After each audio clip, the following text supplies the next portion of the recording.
Good evening, everyone. The fellowship is upon us, and we are ready, I'm sure, to talk about a lot of that tonight.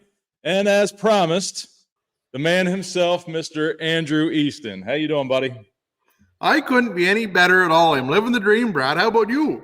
I'm doing good. I'm a little, I would say there's a slight bit of anxiety due to things completely out of my control, but we're going to make the best of it. I've kind of shift gears and shuffled and moved some things around, and it's going to be okay. It really is. Well, the good news about fear is that it's just the good news about the pain is just the fear leaving your body. That's all. Don't worry about that at all. It's once it's over with and done, be a piece of cake. That's right. Well, I've got a few surprises to talk about tonight. Obviously, the first surprise is Mr. Andrew Easton being with us here tonight for any of your questions. He will be with us all day on Sunday at the fellowship. So no better time than to ask questions is now or on Sunday from the man himself. I see we've got a huge crowd in here already, thanks to you, Andrew. Looks like 140 people are in here watching. Don't forget to hit a good turnout. Right on that. Thanks for coming, guys. Yeah, hit the thumbs up, everybody. Gringo Pines just had the first question that I've seen come by, wants to know what's in the cup. Well, that is one of the small surprises that I've got here for you tonight. If you follow me on Facebook, then you know that I've been in search for the Chris Stapleton Traveler Whiskey. This is by Buffalo Trace Distillery, and it's a limited release, and it just came out today. The liquor stores literally just got it in today. And I've got my little mini Glencairn glass tonight, courtesy of Donald Slate, that we're going to sip out of tonight. So before we get going here, everybody, I'd just like to say cheers.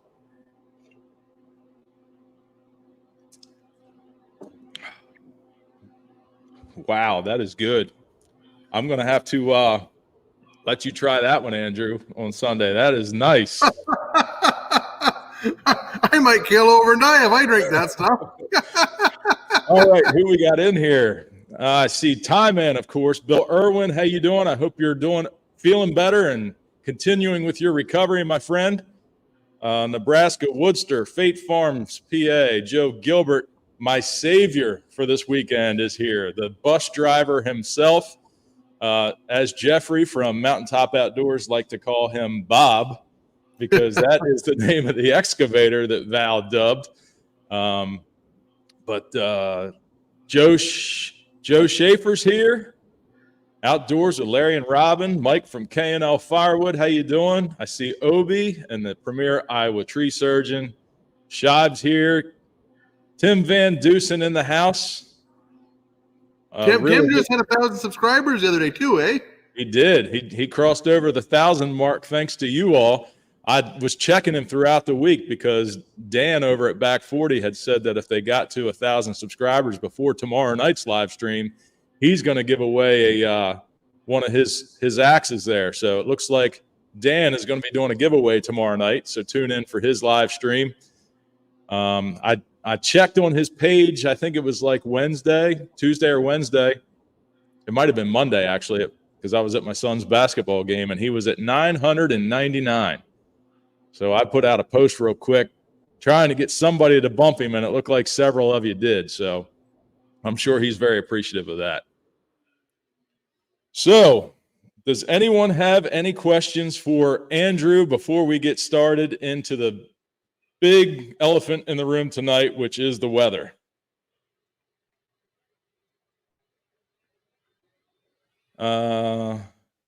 WD missed the whole point of the video today. I don't know what I'm missing something there. But anyway, the weather here, it is what it is. You know, you can't control Mother Nature, and as much as we prepare for stuff and people help out and people come over, and you know, we've been cutting a lot of wood, cutting in the rain a couple days. You know, it's just going to be what it is. Now, I have rented some tents, some large tents, so we can all be under cover for food and fellowship and anything anybody wants to get out of the weather if it rains. It's been drizzling here a little bit today. It's supposed to be dry tomorrow and Saturday, and then another chance of some just misty drizzle on Sunday. So I don't think it's going to be a washout by any means. It's certainly something that we can work through, and I think everything's going to be okay. I did see a question here for you, Andrew, from Timber Tales with Logger Jason. How are the lead times coming? They're doing really well, actually. We're down to about if you were to order a machine right now, you'd probably be 10 to 12 weeks on a machine right now. And I'm thinking by the summertime, we might even have like a 3 or 4 week lead time in the summer. Wow. Which is awesome. Like we've got really well organized. Like a lot of guys, we had a guy up from Orange County, New York today, and he was well ahead of schedule. He was pretty happy. He got his machine that early. So that kind of is how it's going. We've got things pretty well organized, and we're trying to under promise and over deliver is kind of the goal here. So yeah, that's really good. And so the Ultra that is going to be at the fellowship, you're actually bringing down with you for a customer, because that machine was ready for delivery before it was scheduled to be delivered. So that's another one ahead of schedule. Yeah, absolutely. Yeah, he was he's coming a long way. So I think he's coming to Kansas or somewhere, right? He's coming a long ways across country to come and see us and hang out at the fellowship. So it's pretty exciting to see people coming from all over the place to come out and check out the fellowship anyways. So yep. James wants to know if those bottles behind you are empty or full. Most of them are full, but I'll tell you, we had a diaper party for Gage there back between Christmas and New Year's, and I had to replace a couple. They definitely emptied a handful of them out on me. So, and the firewood fella says, how are the changes going on the 40C? Really good. They fired it up today. It was today. They actually brought it back out in the yard. It took a little longer to get the engine and everything together on it. They had the engine in stock, but what we're trying to do with it is more or less simplify. Not the electronics are complicated, but there's a handful of different ways to control everything on it. So I think we've got it down to like one HMI panel. So in that panel, you'll be able to it'll count how many cords would have gone through the machine. It'll run the engine. All of the controls, functions, everything will be inside that one panel, which is really, really cool. So you'll be able to go in and select just about anything you want. So we're thinking the next month or two we'll be taking orders on them. So we're just nice. Like tomorrow we should have a lot better answers on what's going on there. So Joe said he's got to give you a call. He's got a splitter on his mind. Well, he should give us a call. Yeah, and speaking of that, I'm pretty sure that you guys are going to be equipped the day of the fellowship for anybody who wants to get on the list to do that day. I'm going to connect you to the Wi-Fi and hopefully be able to set you guys up in case somebody does want to get on your order list. Yeah, I'm pretty sure Jeff's going to have his computer there, so he can take whatever orders you need there and get you looked after and get a machine coming to you. So.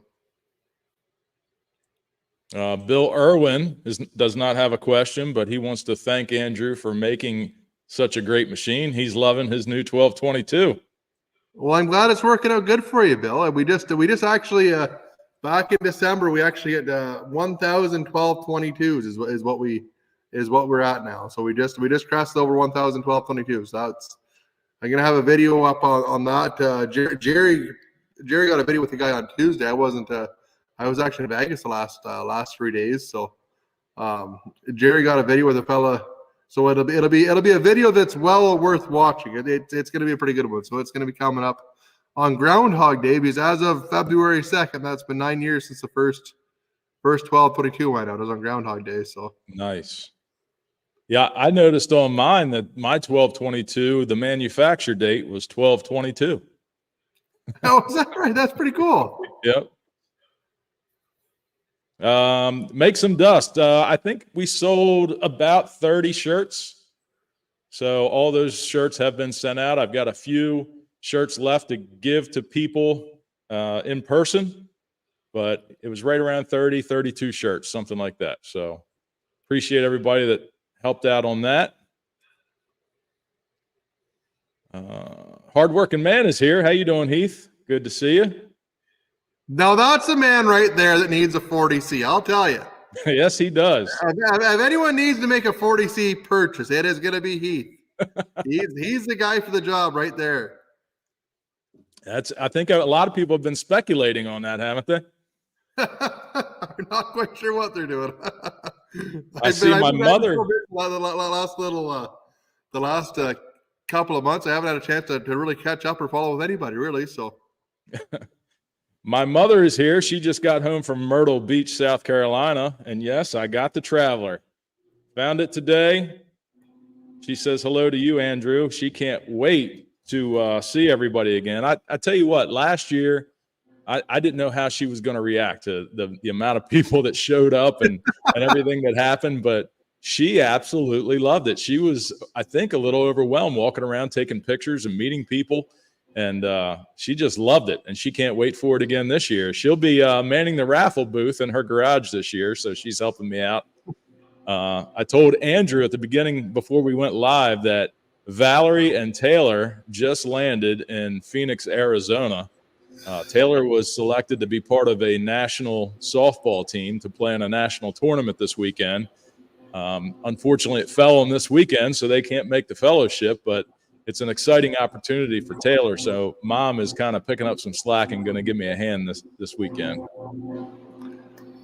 Well, that's really, really exciting that she got on the team. That'd be a pile of fun to go and play in a tournament like that. Yeah, I think it'll be a good experience for her because, over here on the East Coast, we play in the spring, summer, and fall, and then through the winter, everything's got to be indoors. And out west and down in the South, those girls, they play year round. So it's she's going to see a lot of talented players, I think, this weekend. Well, hopefully Taylor has a lot of fun doing that. That'd be a blast. Yeah, Ken's Cuts, yes. If you've got a pop-up tent, if you registered for the fellowship, a bulk email went out last Sunday evening, and it had a lot of details on the fellowship. And if you have a little pop-up tent and you feel like you want to bring it, that would be great. We can put it up over top the splitters to, have some cover for the operators of the machines. I've got a few of them already, but there's actually going to be 10 splitters there. There's going to be 10 machines running that day. And while we're on the topic, I'll just go ahead and tell you what they are. We've got an Ultra coming. We've got two Axis going to be there. Axes. I'm not sure how to say it in the plural form. We've got a 916. We're going to have 3 1222s. My machine running the 7-way box wedge. Shive's machine running the pizza wedge. And we'll have a third 1222 there.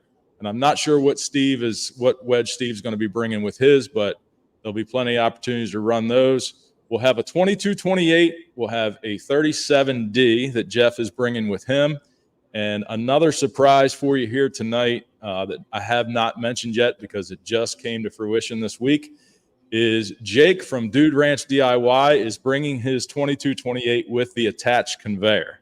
So you all will be able to see that live and in person as well. So lots of machines, lots of opportunities to run them. Should work out really well. It'll be a really good weekend, or a really good day if we get all those machines together, because you'll get somebody coming out will get a taste for pretty well everything that's available in the industry. Like, not only through us, but you'll have a good idea of what you're looking at, whether it be a vertical machine or a diesel machine or what have you. It'll be a really good opportunity if you're looking for a commercial log splitter to come out and check them out. Mark Wakelin wants to know what all equipment can handle that new 16 wedge that you showed yesterday. We have tested it on the processors. It's the wedge itself on the processor on the big ones is quite a bit longer than what the like in terms of depth than the splitters. We're gonna try one on the 40C because the 40C should be able to push it with the 37-ton option on it, and if that works, then it should be able to work with a 37D 2228 sort of thing. So it should work with any of them, and it actually it works really nice. Like it's if you're looking for a bundle wedge on a processor, that's the best one you'll find. I guarantee it.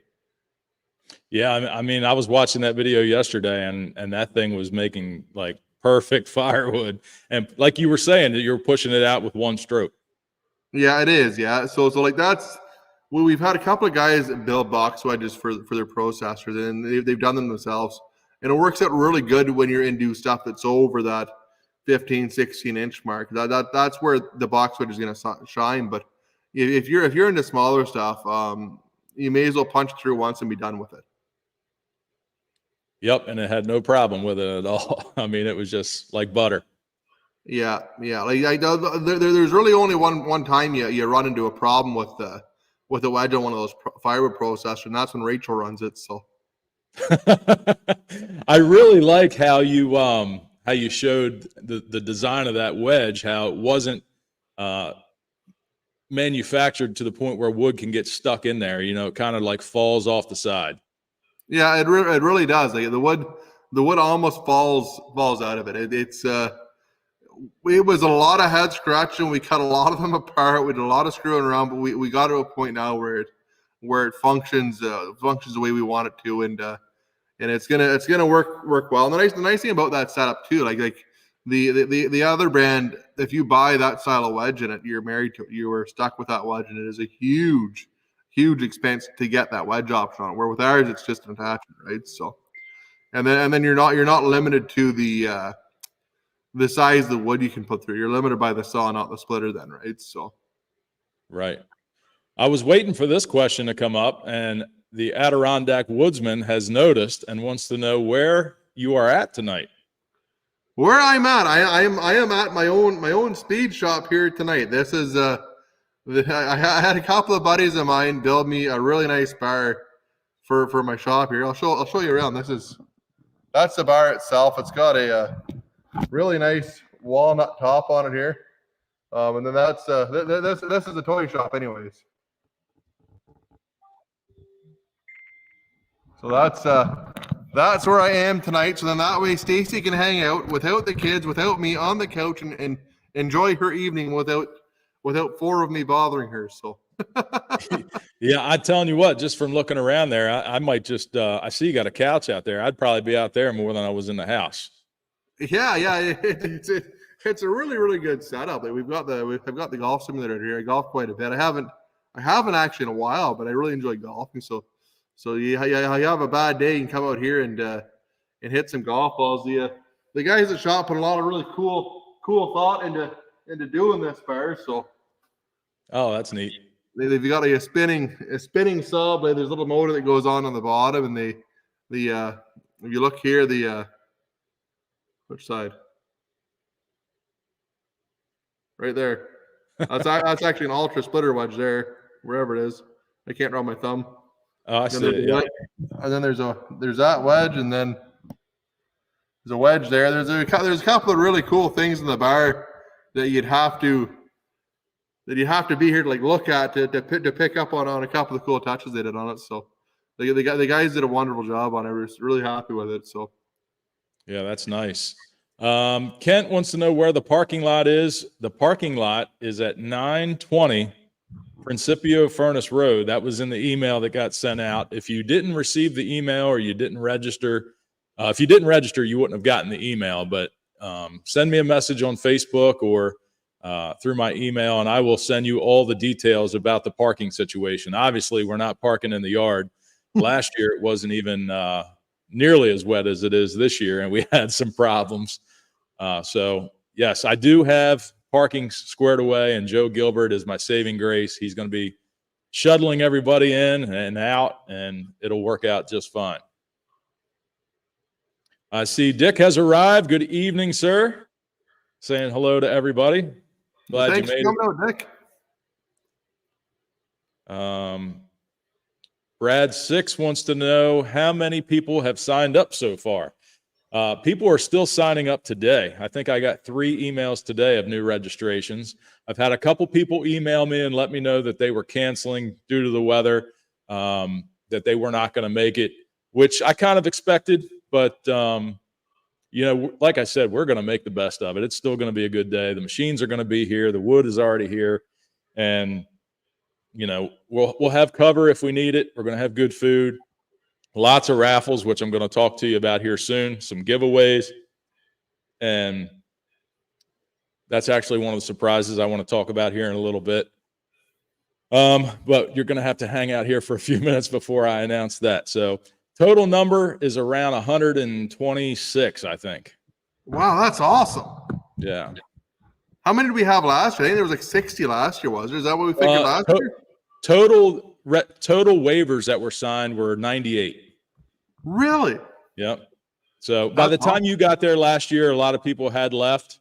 But this year you're going to be there right from the word go. So yeah, I'm coming in Saturday. We're going to leave Saturday morning from home here and hopefully be down at your place mid-afternoon. We're about an 8-hour drive, so we should be able to make it there about 3 or 4 o'clock, I think, on Saturday afternoon.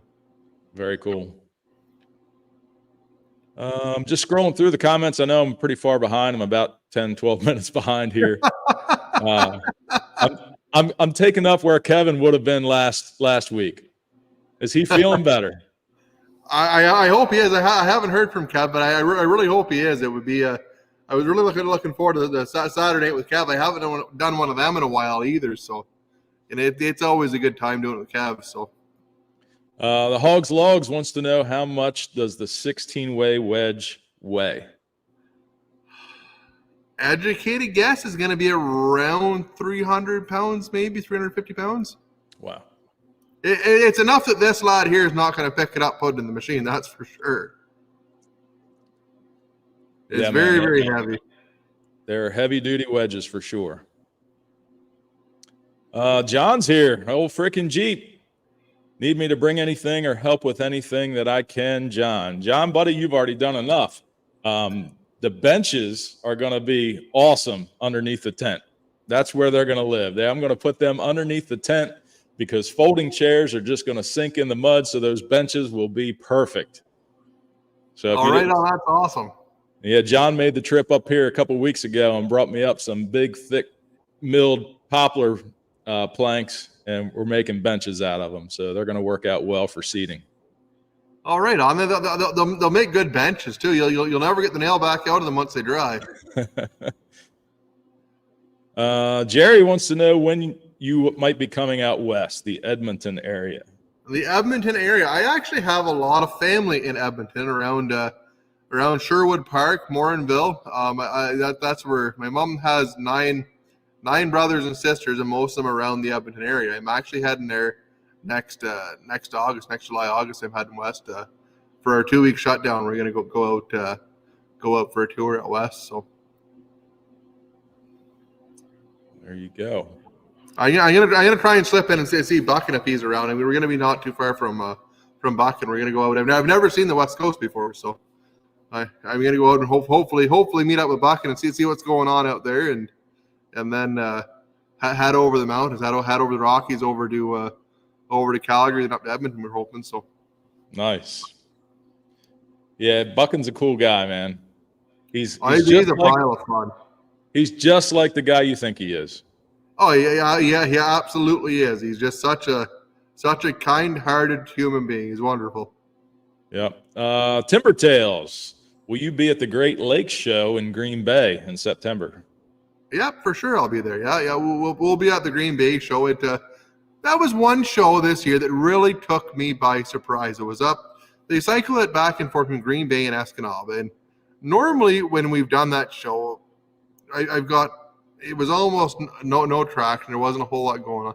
This year it was busy. It was really, really, really busy. It was a good show. So if anybody's over in the Midwest looking for a show to go to, it's worth your trip. It was a really good turnout of people, a really good, a lot of equipment there, a lot of firewood stuff, a lot of big logging equipment. Like it's definitely worth the trip to Green Bay if you're in that area. Are you planning on? You guys are doing Boonville again this year, right? Oh yeah, for sure. Yeah. I'm kind of want to give that another shot because I think it was just a bad time to go for the first time last year. That was the slowest I've ever seen. I think it's just because of the weather. It was so wet and so rainy and so much mud. Like normally Boonville and Ohio would rival one another for turnout. In my experience, in terms of being busy shows, and that's what makes it. The people make the show. That's the best part of it is all of the people, all the different people, all the people you see there. So that's it's worth going again for sure. Yeah, I agree. I mean, the people are definitely the best part. Shad, I think I just fixed that. it's certainly not expected, but I think I just fixed that for you. How far is the parking area from the Comfort Inn? Which Comfort Inn are you coming from? If it's the same one you stayed in last year, it's only about a 12 or 15-minute drive there, Richard. So it's not far at all. It's only about a mile and a half past where my wood yard is. So I know you're familiar with that. Be willing. Will the new 16-way processor wedge work on any of the splitters? It certainly makes bundle wood in a hurry. Yeah, it does for sure. Like we're gonna try it on a 3070 and a 2220 because both of those splitters will have enough power to do it comfortably. It's just whether or not we can get the geometry of the wedge to fit on that smaller wedge platform. Now that's going to be the tricky part of that because the wedge in the processors is probably, let's say, 6 inches longer than what the splitters are. So in that area, you're able to stagger the wings a little bit more and move them around a lot more. Once you narrow the wedge up, it gets trickier to put the wings in a point where you have enough stagger, that you have enough angle there to actually make them work well. So yeah, we're definitely gonna give it a try. There's a lot of irons in the fire here right now. So we're just I think we're gonna hire another engineer here at some point to help out with that. Our one guy is gonna start working more on the stone maker stuff, and then hopefully we'll get another guy in the shop. That's what's gonna make the whole thing turn, is having creative people that can look after projects and build stuff. That's essentially where we're at right now. We're at a point now where we have to grow again and build new products again. So, well, speaking of having a lot of irons in the fire, Brad 6 wants to know if there's anything in the works for a whole new splitter model. Well, there is for sure. Yeah. We've got a couple of things we're thumbing around, but again, the big thing is just finding the time to do it. Like you'll see hopefully in the next little bit from us a fully automated splitter, the same as what you'd find. Herbold makes one, Posh makes one, but we're gonna do it the Eastonmade one, the Eastonmade way. Like those machines are typically really expensive. The European machines are priced significantly higher than we are, so we'll be able to come in and do a really nice job of it and build something for a good price. Like the one that we've looked at the most, that I've liked the most, is a Penosa. So if you look at a Penosa, I think it's a FAM 700. It's a big, heavy commercial machine. Like it's a nice setup. So we're gonna try and kind of mimic that in that regard and kind of put our twist on, anyways. So very cool. Lauren Ward just started with a box store splitter. Well, I would venture to say that's where 90% of us start, right? Oh, absolutely. When I started Eastonmade, with a grinder. I had a grinder from Canadian Tire. I didn't even have like a Makita. I had a Canadian Tire grinder, and I had a welder that came off the back of the truck that the guy drives around and sells Chinese stuff. Dad bought a bunch of stuff there one time, and I don't know. We were talking one day, and Dad said, "Oh, well, I have this cheap welder if you want it." So that's how Eastonmade started. So we all got to start somewhere. That's right. And I tell you, if you don't follow Andrew on YouTube, you can, aside from his machines and his business and his equipment, you can certainly learn a lot about work ethic and his business model. Because if you're not challenging yourself and making changes and doing scary things, then you're stagnant, is what you like to say, right? Yeah, if you don't step outside of your comfort zone, you'll never grow. You have to get comfortable going outside your comfort zone. It's the hardest thing for people to do. It is. I see it all the time. People don't want to go outside of that, but you need to remember that when you do something like that, it's going to be awkward for anybody. So you just have to remember that you got to go outside that in order to do it. It doesn't matter who you are. It's gonna feel funny the first time, but just keep going. Yep, for sure. It is definitely hard to do, for sure. Will Davidson, my buddy Will, how you doing, my friend?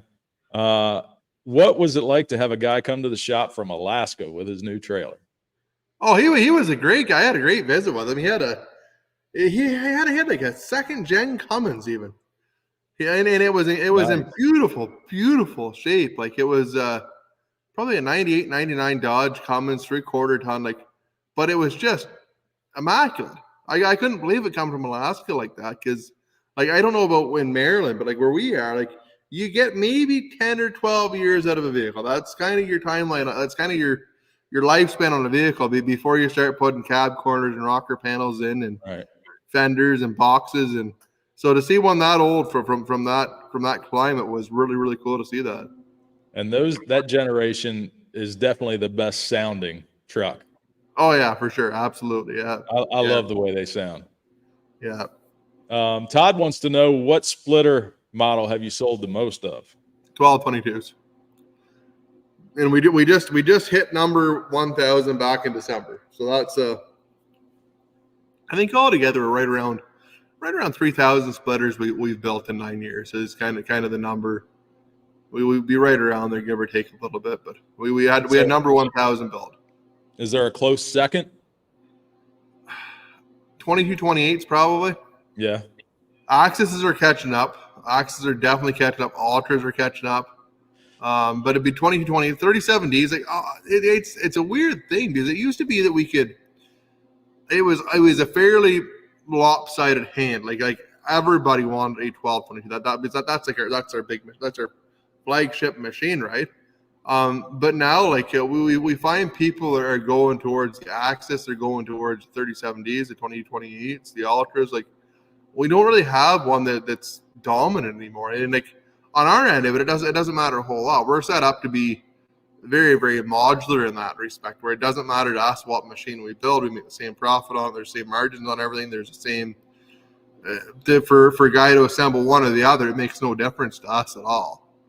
And we want to keep it that way. So then it's not like we're partial to selling the more expensive machine or this one or that one or whatever. We want to make sure we build the machine that's going to be right for the customer, because not everybody is going to need a 3070. They might get away with 511 or 916 or Ultra. Axis might be better for them. So we just want to make sure people get what's going to work with them. Because that's been the most exciting thing about this, is seeing guys grow their business. We have one fella in New York, over by Saratoga Springs. Fantastic, wonderful guy. But he started with a 1222 about 8 years ago. And now he's at a Bell's 4000. He's got a new 48C. He's got a 20-foot disc screener. He's got an Axis. He's had just about everything. But it's been so fun to watch his business grow and him do so well at it. It's been really, awesome. Really cool to see that. Yeah, that's fantastic. Yeah. It looks like I'm just now catching up to your comment about Heath needing a 40C.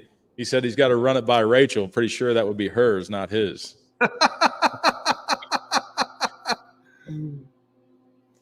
Yeah.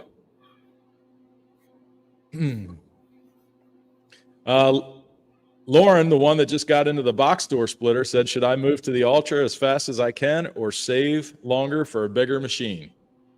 It depends on what size of wood you get, really. Like if you're buying log loads of stuff in, you're probably not going to be getting a lot of big stuff. Because the Ultra, in terms of performance, really isn't that much lower than the other horizontal machines. The advantage you get with the Ultra is that, or with the other machines, is you can get the auto cycle in 1222. So it's almost like having an extra set of hands. So you pick up quite a bit of speed there. But if you buy an Ultra, it's one of those things that you buy one, and 2 or 3 years down the road, you can sell that for probably what you paid for. You're not really going to lose a whole lot of money on it. That's so right. If you can afford one, it makes sense. And again, whether it's mine or if you go with Brute Force Semi-Pro or Chris Wolf's 22RS or whatever, like any of those machines are going to speed you up so much faster. It's well worth it. It's like going from like a Home Depot chainsaw to a professional saw. It's night and day.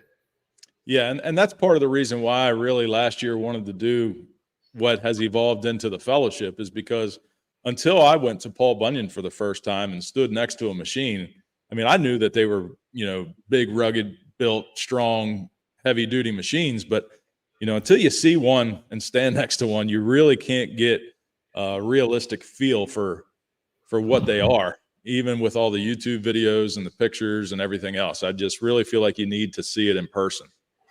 Oh, you really do, and we get that comment a lot too, and like it's funny. It's funny too because when I first started doing this, especially on Facebook, there's all kinds of hecklers and keyboard warriors on Facebook. It's probably by far the worst platform in the world. But when I started, it was so hard to get people to actually believe that the machines are this good, right? So we even had a lot of people that come up to us at shows and say like, "I'm really sorry that is that good. Like, I'm sorry I was so mean to you. I'm sorry we were like that. You really do build a nice wood splitter." So Right. until you see one in person, it's really hard to understand it. Well, it looks like the hardworking man has tested positive for you know what, but it doesn't look like it's hitting him hard. So hopefully he recovers quickly there, Heath. I wish you a speedy recovery. Oh, I don't think Heath gets COVID. COVID gets Heath. Hey, and we got a super chat here from Tony at TC's Outdoors. Sorry, I'm not going to make it this year. I want to kick in for donuts for the crew on Sunday. Cheers, everyone. Well, cheers to you, Tony. And I'm sorry you can't make it, but maybe we'll get to see you again next year, or I'm sure at one of the shows. So thank you for the super chat, buddy. And I saw something else here that I wanted to mention. People are still congratulating Taylor. We are way behind. I'm definitely like Kevin right now. All right. Are you worried we will split all the wood in an hour with all those machines? No, I don't. I mean, if it happens, that would be awesome, but I don't think it's going to happen in an hour. I think it will happen probably by the end of the day. But it's all good. There's plenty of wood there for everybody to get a great feel for any machine that they want to try out for sure. And I'd like to thank Shive and Jack and Ken and Will and Joe and everybody that helped me prepare for all this. It was certainly a big help. It looked like there was a really good turnout of guys. That would have been a blast doing that. Yep. We ripped through it pretty quick. John wants to know how the Axis got its name. We had this discussion at my yard when he delivered those planks. So let's see if he was right. Well, the axis is because it works on a vertical axis. Okay. Is why we came up with that. I couldn't think of any other name to call it. I couldn't call it our normal numbering system goes off horsepower and pump flow, right? But essentially right. it would be like a 12-16 then.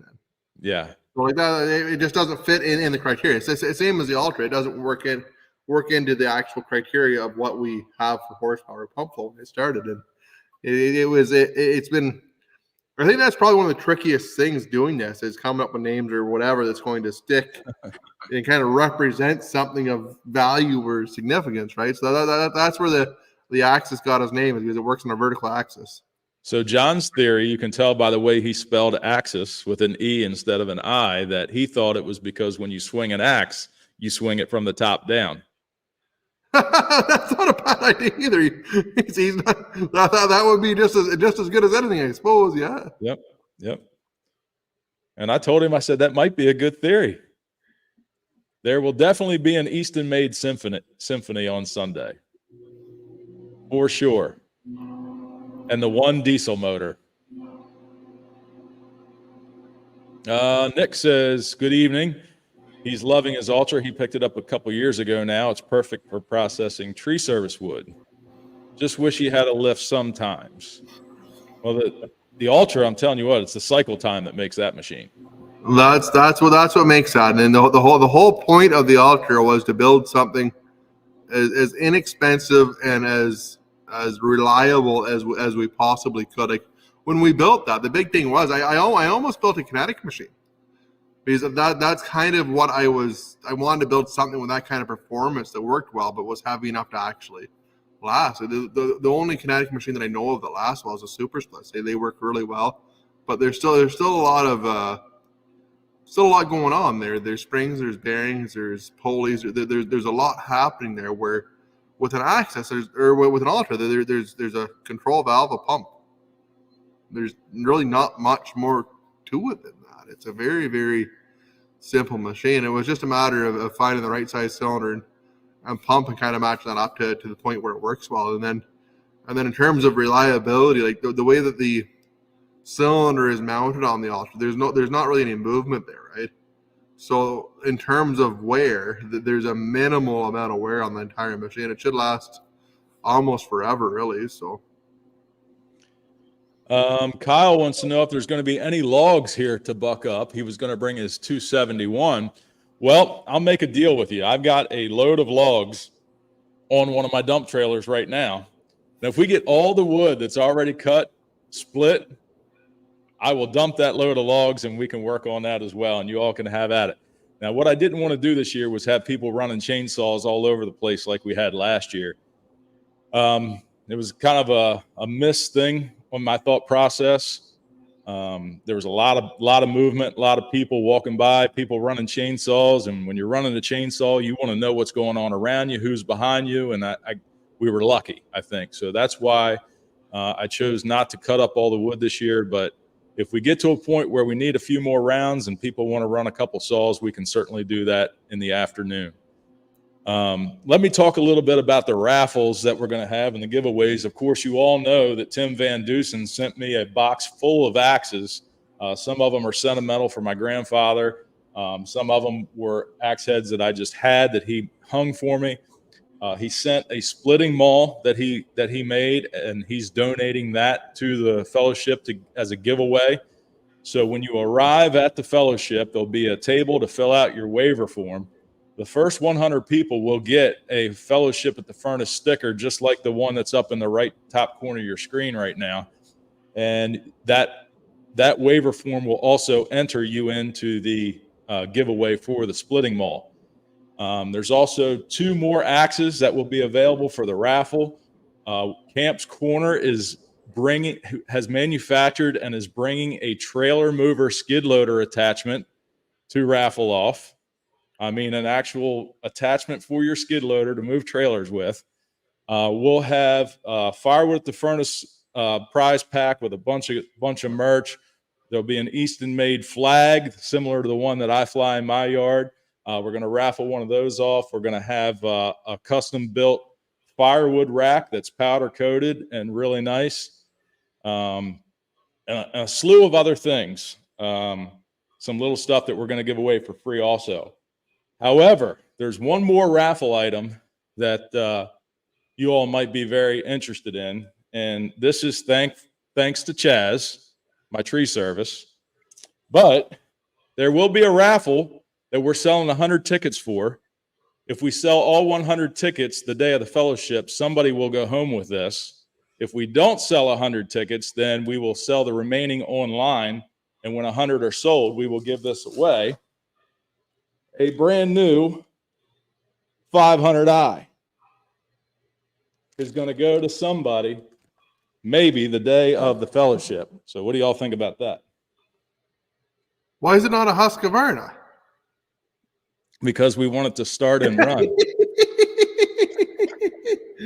That's awesome. Yeah. So Chaz picked that up and told me to raffle it off, and to kind of help offset some stuff that came up that we didn't plan on having, like the big tents that we're setting up and all that, the heaters and all that kind of stuff. So if you want a 500i, you might be able to get one for $25. Well, you're not going to get one cheaper than that anywhere. Nope, you're not. That's awesome. Rachel, hey, I heard that. When will you be coming to the Western Canada, Alberta area? Alberta area? Well, that'll be the same time. That'll be into Okay. next August. I won't be bringing any machines. I'm just going myself. I'm going for a family vacation out there. So, the Firewood Hut wants to know if I have enough pallet racks to set up for stacking. Sure do. There's plenty of, I try to position the rounds in the area of the empty area so that as the wood comes off the splitter, it can go right into the pallet stack. I've got a whole bunch of empty IBC totes to put at the end of the 2 axis conveyors and one at the end of Scheib's pizza wedge machine. And then once those IBC totes fill up, we can move those around. I will have my tree services skid loader there as well on tracks, the big Kubota machine, so we won't have any problems moving stuff around.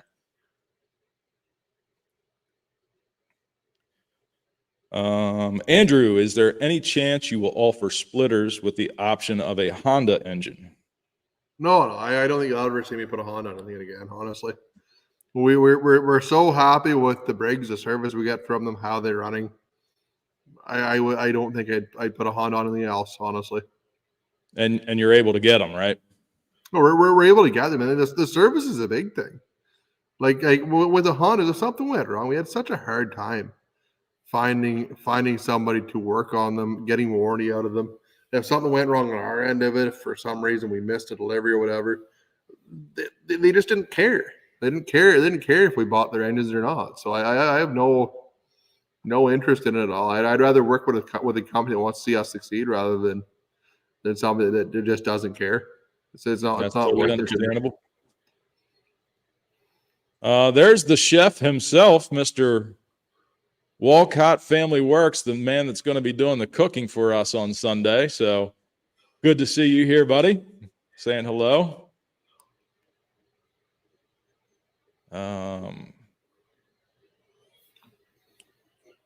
Gosh, I am so far behind. Everybody's telling you nice bar. Are you caught up or are you going along with me? Oh, I'm not even paying attention at all. I catch the odd thing here and there, but yeah. Kent has a question. You definitely don't want me doing your job, that's for sure. Well, the later the night gets, we're not going to go as long as we did last time I had you on here. I promise you, buddy. I don't want to make Stacy upset, and you probably got to work tomorrow. My beer fridge is all stocked, so I'm good to go. What was the thing you were talking about in the video? It ended short. I'm not sure which video you're talking about, Kent. If you can elaborate a little bit, I'll try to answer that for you.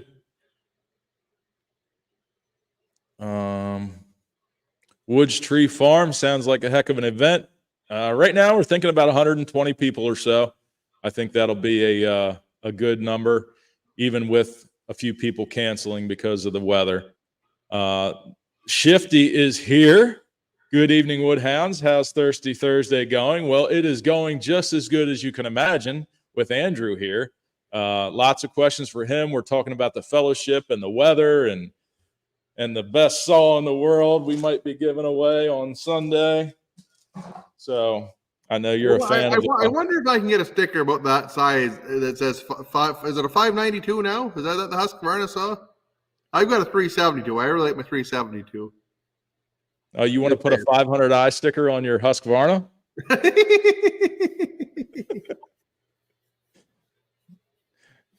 Wouldn't that be something? That would be funny. That'd be a conversation starter. I bet you would. Can you imagine the firework groups if you posted that up? Yeah, they nail you right to the cross for that.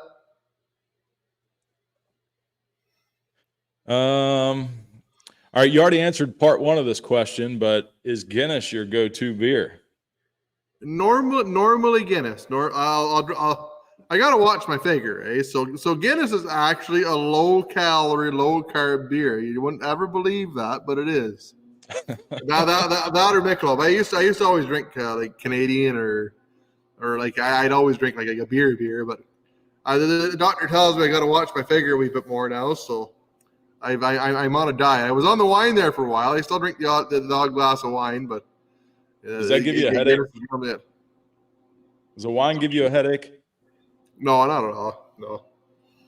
It'll give me heartburn sometimes, depending on what I ate before the wine. So that's probably my own fault. Yes, Obi, you are right. Last time it was a 4-hour live stream underway. Tonight, I don't think we're going to go. I got to get up in the morning to take Brady to school because I'm a single dad this weekend with Val and Taylor out in Arizona. We're supposed to get a bunch of freezing rain here tonight. So I don't know if I'm going to have the kids tomorrow or not, but I've got to being in Vegas the last couple of days. I have like today was like a busy day. It was a good day, but I was almost to the point where I was running around like a chicken with my head cut off, and then tomorrow I expect just about the same. So yeah. Jeffrey and Patty say they'll be bringing some cowboy candy. I never got Jeff sent me a video of the cowboy candy the other night, and I don't even know where I was. I wasn't able to open it. I got to go and check that out. Cowboy candy is wonderful. It is great stuff. However, you don't take the cowboy candy on at the same time you drink the red wine. It's just not a good life decision.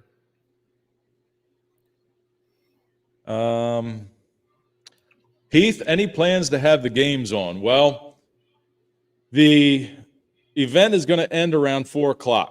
And I'm thinking if the weather is kind of iffy, people may be straggling out a little before then. And the Super Bowl champion Baltimore Ravens game comes on at 3:00. So I don't know if we'll be able to get a TV set up in the garage or not, but we will definitely be able to listen to it at the very least, because I'm certainly interested in how that's going to go as well. It should be everybody here in Maryland is freaking out because they think that Taylor Swift is going to be in Baltimore. And I think it's a distraction for the Kansas City Chiefs, which is good for the Baltimore Ravens. Joe Varney is here. Super chat. When are you building your 10,000 cord climate controlled facility? I'm building mine after my customers agree to pay $1,000 per face cord. Joe, I posted a little thing on my Facebook page yesterday because I was getting a lot of referrals and calls for firewood, and I am sold out for the year. And I explained to people that I won't sell green wood, and I won't try to persuade people to buy green wood. Of course, Joe, he lets people know right up front what it is. He wants them to buy it early, and it went back and forth a couple times on the Facebook page. But I will not be building a climate-controlled facility, Joe. No. I find that one really, really, really amusing because I know nothing about any of the situation here at all. But without even hazarding a guess, I'm pretty confident I know who he's talking about. Yeah. You might be. Yep, you might be. Premier Iowa tree surgeon, I'm assuming he's saying what hotel is everyone staying at? I know there's a few people staying in Aberdeen. There's a few people staying in Northeast. So that's kind of like my wood yard is the middle ground between those two. I think we're staying in, I'll tell you where I'm going to be. Gotta find Jake. I'm saying it's the same hotel as Jake. Holiday Inn Express in Aberdeen is where we're staying. That's where we stayed last year. Nice hotel. Aberdeen, nice yep. James says that Skidder Kev is feeling better. He said he was okay with you stealing his talent for one show. I'm gonna have to hop on with Kev when I get back from holidays here. Yep. Well, I figured I had to have you on here right before the fellowship, Oh, well, what else will we do on a Thursday night? That's right. All right. Where are we at? So, gosh, we are still so far behind. Shibe is going to bring an audio system. So that will be helpful for announcing the giveaways and announcing the raffles and all that good stuff. So thank you, Shibe. I appreciate that. That'll be helpful. I won't have to yell or won't have to get you to yell for me. I think you already answered this question, the Green Bay show, correct? Yes, it will be. I'll be there. Yep. And Shibe's 25 years with the PA National Guard, eh? Yeah. Congratulations on that, buddy. Yeah, Thank you for your service. congratulations, Shibes. Thanks for your service. That's awesome. Ken, we were talking about his shirt in the pre-show before we went live. Tell him about that, Andrew. Well, now my wife, she doesn't like the camo and she doesn't like the logo. So I got to get some feedback on whether it's acceptable or not, and I can pass it on to her. She hates the camouflage, but I think the camo is pretty good. I really like the logo. The logo kind of stands out really good, and it's actually silk screened on there. So they're going to be a really, really good shirt. I've got an entire shelf full of them. So we're in the process of redoing our website right now. So when we do that, we're going to start selling hats, shirts, all that kind of stuff. We've never done that before. And like for me, it took me quite a while even to find the shirts, find the logo. I just want to make sure if I'm going to sell somebody something, it's going to be something of really good quality. So that's why it's been kind of a long drug out process. We're hoping to have it done for Christmas, but it just didn't happen. So, It's funny you say that because when we were all cutting at the yard a couple of weeks ago that was one of the conversations that we had, is if you were going to be selling any merch or having anything available. And so that's good to hear that you're going to have stuff on the website coming up here.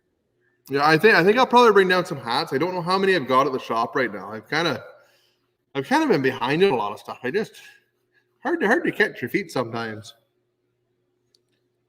I'm sure that the hats are the least of your worries most days. Yeah, they are. Yeah, I don't have too many worries or too many fires I got to put out. It just seems to be a steady stream of stuff. Anyways, I've been really lucky. I've got amazing help, so it makes making a decision far easier. Ken and Danny are here from York Firewood. How you doing? His machine's already at the yard. He dropped it off the other evening. It's already set up and in place. Oh, right on. It's so funny. My youngest boy, he's Gus is turning 3 here in another couple of months, and ever since last year at the fellowship, Gus goes around. He gives a thumbs up to just about everybody. It's absolutely amazing. He just loves Danny. Yeah, it's hard not to like Danny. Oh, it's pretty hard not to like Danny. He's a lot of fun. He's a character. That's a happy guy. He always is. Yeah. Backyard Firewood says, "How was the Escanaba show?" It was awesome. The Escanaba show was really good. Well worth the trip in Green Bay this year. Hopefully we get a good turnout there. But the Escanaba show completely and totally took me by surprise. Because normally it's not worth my time going. And I thought, you know what, I'm going to go just for formality, whatever. It was well worth it. I'll go back again in a heartbeat. It was really good.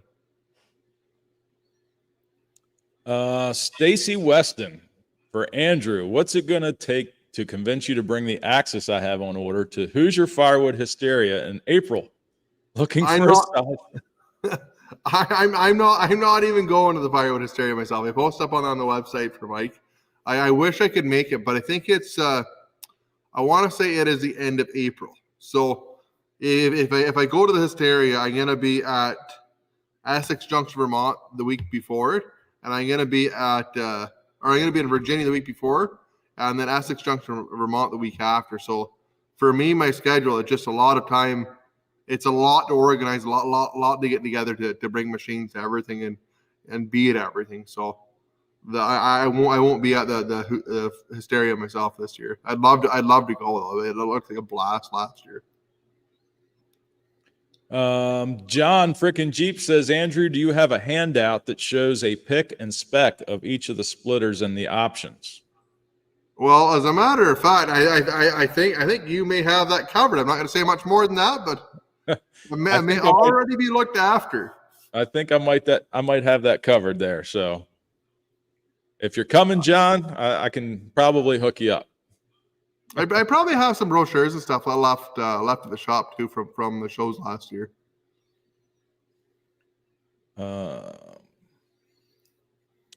So Adirondack Woodsman is staying at the Holiday Inn Express in Northeast, which is just on the other side of the yard. I think everybody is either at one or two of those hotels. The Fairfield Inn, I think, Dick is staying in Aberdeen, which is pretty close to where you are, Andrew. Andrew, you mentioned in your video that you can open up the centerpieces on the 16 way. Is 5-inch by 5-inch squares in the center doable? Oh yeah, no, I would think so, Brian. Like it's Brian's got a 60C. He's had a couple of them. I think he's on a second one there now. But we could do that. The biggest thing you're gonna run into is when you get into 5x5, you're gonna be 20 inches, 4 pieces times 5. So you're gonna be around 20 inches in order to get even stuff out of it. But we could open it up. We have the resources and stuff now to change something like that and do that for a guy. It's not the end of the world anymore for us to do. We're pretty well organized for that kind of stuff now. So here might be the best news of the night from Wayne Tharp that Nuts 319 made it home today. Well, that's awesome news. That's wonderful. That's good to hear for sure. Yeah, it is. Yeah, Pete does a lot for a lot of people, and I don't know if did you meet him in Ohio this year? What's that? Did you meet Pete in Ohio this year? Yes. Yep. He's just a wonderful human being. He's just such a nice, kind-hearted guy. Wonderful guy. I'm glad to see he made it home. Hopefully he recovers well. Yeah, I know that hit Kevin pretty close. Yeah, that's one of those things that if you're working in the bush, it's not really a matter of if but when. I think it's growing up. Everybody I know that worked in the bush got it at one time or the other in obvious different scales and different levels. So hopefully he does all right with it. I'd imagine Pete being in as good a shape as he is, he'll probably do pretty well. He seems like a pretty tough cookie, and he seems like he's in pretty good shape. So hopefully he does well. Jerry, I think he's the one that commented earlier. He's got a firewood business east and north of Morneville. Yeah. He's interested in a 37D with an attached conveyor and wants to chat. Who should he call? Jerry with a G?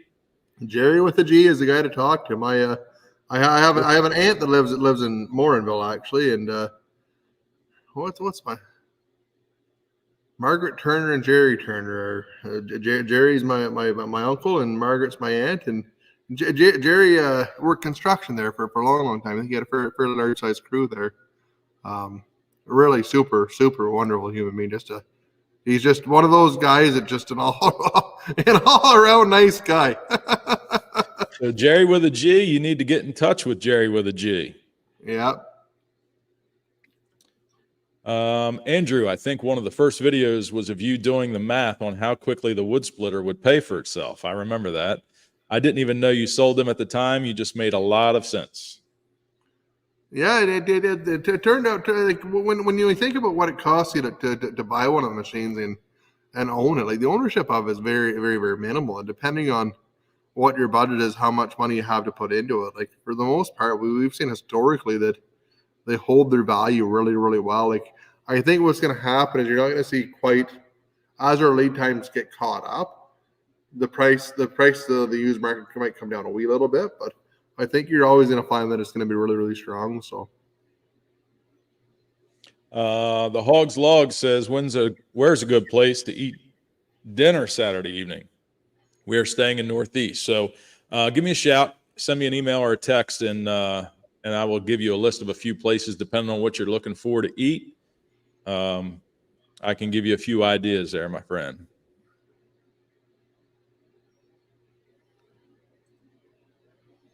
Many business schools talk about building a community for your business. How did you do this so well? There's no other splitter manufacturer that has the same community that you have.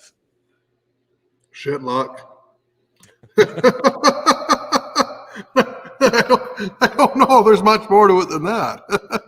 Well, I think personality has a lot to do with it. Just like YouTube channels. You are who you are, and your morals and your ethics and your personality. I think when people can relate to you and see that you're an honest, trustworthy, humble guy, I think that goes a long way. And I think with a lot of it with businesses too is in terms of advertising and marketing, and And even talking to people, like I find a lot of businesses aren't realistic about things. They try to promote something for maybe what it, not even what it isn't, but like, I'm just a normal guy, the same as everybody else. I'm no different. I just wake up and I go to work and we build what we build, and I'm not any different. I'm the same as everybody. So. Log Cabin Firewood says there's a ton of good restaurants in Northeast. If you're looking for a local watering hole, Market Street Cafe is good. And that is a watering hole, but they've got some good food. So that's an option too. Jerry with a G again, another Jerry with a G. If you have all these relatives around the Edmonton area, I can figure out where the orange and blue comes from. Any meet and greet when you come out west, I'm between Sherwood Park and Warrenville. It's funny he says that about the orange and blue. It was Denver Broncos first. It wasn't the Edmonton Oilers. But I'll tell you, my father is probably the biggest Wayne Gretzky fan in the world. So for the American odds, Wayne Gretzky played for the Oilers in the 80s, and dad was out west of that same time. He was in Edmonton when Wayne Gretzky was playing for the Oilers. Dad's hockey nuts. He just loves hockey. Yeah. Glenn, can Drew unload an Axis without a forklift or loading dock? The 37D is one in company. Yeah, probably. Yeah. I think we could do it with the ramps. It depends on how we put it on there, but I'm sure it could be done. We just have to know beforehand so we can put it on the right place on the truck in order to pull it off. So like whenever Glenn talks to Henry or Kevin or whatever, they'll be able to organize that, put them in the right spots. So.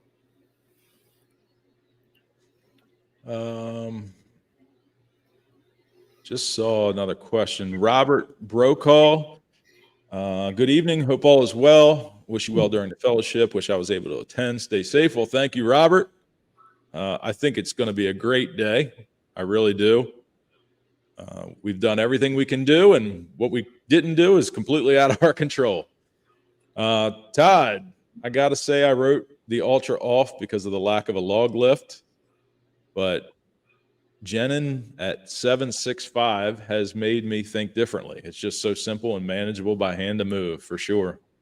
Yeah, they are a really nice setup. If you're on like flat, that's the same reason why Chris in the Woodyard has one. It is because it is so easy. I mean, you literally pick it up. If you have it on flat ground, they're very easy to move. They're manageable.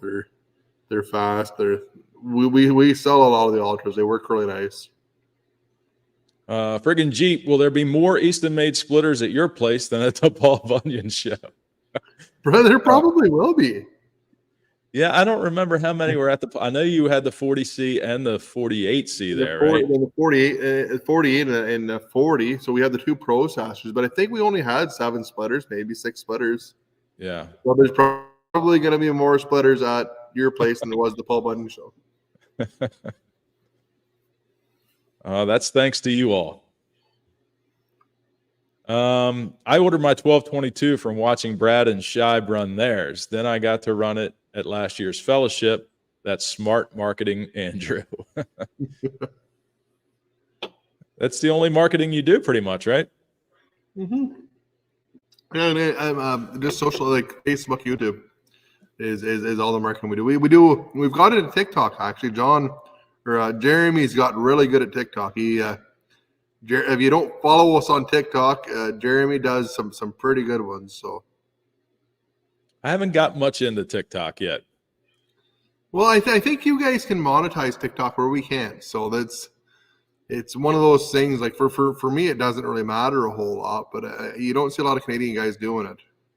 But I'm pretty sure you guys can monetize TikTok, and I found that it's we've grown a fairly big following on TikTok in a short amount of time. I think we've got 40,000 followers now in a short amount of time. So you can get a lot of traction really, really fast. I think think Matt. I think the guy's name's Matt. Jack will be able to correct me if I'm wrong. But Matt from Firewood. He's doing really good on TikTok right now. He's a super nice guy too. Tony says, "Where's a good place to have lunch in Perth?" In Perth, if you're gonna have lunch in Perth, you're gonna go to the Red Fox. What is it? The Red Fox. Red Fox. And don't go to the Red Fox on Monday because they're closed. Closed on Monday. If you want to get lunch on a Monday in Perth, your selection is pretty limited. The other really good spot for lunch is Rocky River Cafe. They're both really, really, really good. But the Fox has the best chicken wings you will ever eat. I'm a connoisseur taste tester of chicken wings. I judge them everywhere I go. Oh, well, when are you coming? Well, my favorite, I don't think you have my flavor up that way because this is kind of a Maryland thing that I like. I like honey Old Bay. Honey Old Bay. Yep. What the hell is Old Bay? It's a crab seasoning. Really? Yeah, it'll change your life. Huh. Yeah. Well, the challenge is on now. Yeah, honey Old Bay. We'll have to go somewhere maybe and let you try them. Rob says, "Is there any chance of a kinetic Eastonmade at some time?" No, it's not worth me fucking around with it. It's just too. It's there's too much going on with it, and to make them reliable and work, I don't even want to. I don't want to do something and do a poor job of it, and then dilute the brand, so that I won't get into it. They do work well. If you buy a super split, you're going to be happy with it. And that would kind of change your whole line, your whole assembly line, wouldn't it? Because it's all different. It's all different. Oh yeah, it would be. I mean, there's just a lot of stuff there that's got to be right, perfect. And I've run them before, and they work really well, but they're not really my cup of tea.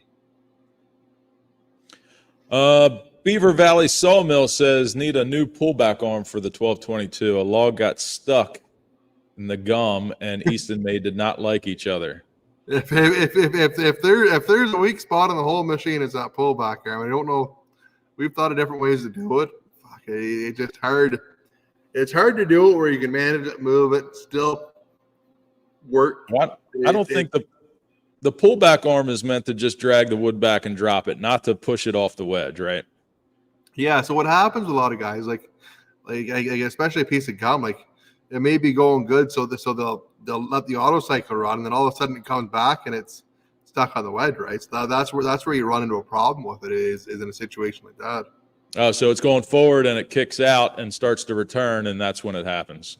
Yeah. When I run the pullback arm, I always have my hand on the controls, unless it's like the last piece or like the first piece where I'm going to grab another block of wood in that time, right? Other than that, I always have my hand on the controls. So, Mr. Scuba, how you doing, buddy? He said, "Wish he could make it. Wanted to cut wood with his 592 Husky, and it starts on the second pull." Well, you got a good one, buddy. You have the diamond in the rough. I have a 562. I use quite a bit over the Christmas break. There, I was out back cleaning up a bunch of what I had a video of it flying around there, and it I don't know why, but if you don't get it on like the first or second pull, it flooded itself out so bad, and there was even one time it flooded itself out bad enough when it was after it was running and it fouled the plug. It's a single cylinder engine that fouled a plug after it had been running for like a minute or two. I have no idea. I have no idea at all. Other than that, it's been pretty good. It is that's like the one thing with it. I mean, I love to go back and forth with people, but it really is all in good fun. I mean, there's a lot of guys that run Huskies and love them and do really, really well with them. So yeah, I think it's whatever is in terms of a chainsaw, whatever is close to you, and whatever sales service guy you're going to be comfortable with. And WD-30, he's so easy to give a hard time to, and he's got thick skin. He takes it like a champ. I'm just waiting for him to start to give it back to me a little bit. You know what I mean?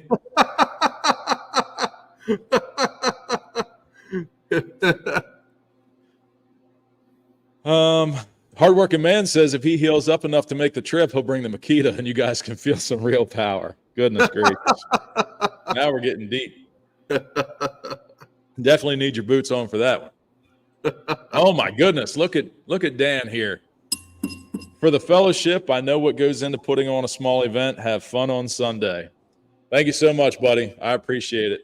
Now, see, there's a guy. Let me take this drink real quick.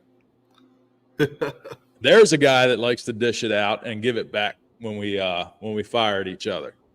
So, I keep this here on standby just in case he fires a shot. This is the Back 40 firewood drink mixing kit. Oh yeah. So yeah, thank you, buddy. I really, really do appreciate that.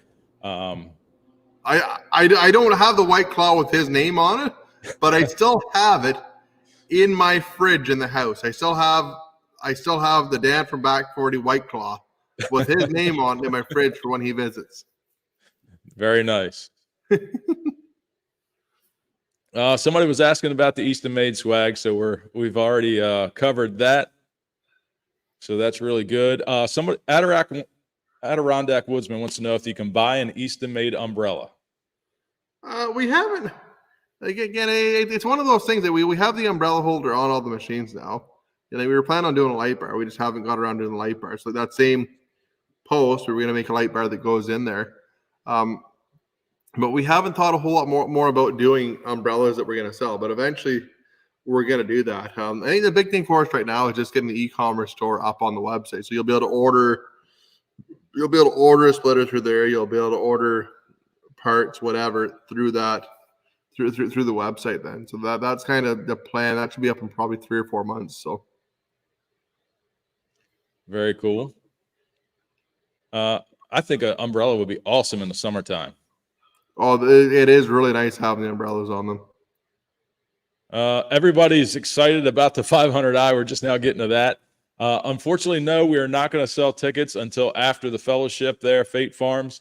If I can sell all the tickets at the fellowship, then I don't have to worry about shipping it or anything else. But it's also, I didn't mention this earlier when I showed it, but the saw also comes with an extra chain and your first gallon of Moto Mix. So you'll be ready to roll with it. But if we don't get all 100 tickets sold at the fellowship, then I will certainly let everybody know how you can enter that. And like I said, as soon as we get 100 sold, we will go live and do a drawing.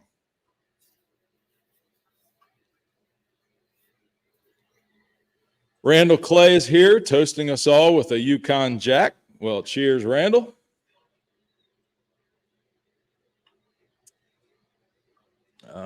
Hey, Saw Surgeon's here. I think I saw him go by earlier. I hope you're doing well, Ted. Good to see you here. Gosh, we are almost an hour and a half in already. Time is flying. I'm just scrolling, trying to get caught up and stopping at any questions we have here. DJ Rider 7 says he'll meet up with you, Andrew, in Alberta. He's from Edmonton. I can't believe how many guys there are from around Edmonton in here tonight. That's crazy. I would have never thought that. All right, here we go. The York Woods has a question. Andrew, with the lead time on the splitters being what they are, any thoughts on adding another factory in the States? Well, you might want to touch on the lead times now again. So lead times right now are about 10 to 12 weeks. So we're not too bad on them. You'll probably see by the summer, I suspect we're going to be probably 4 to 6 weeks. So our lead times are going to be pretty good.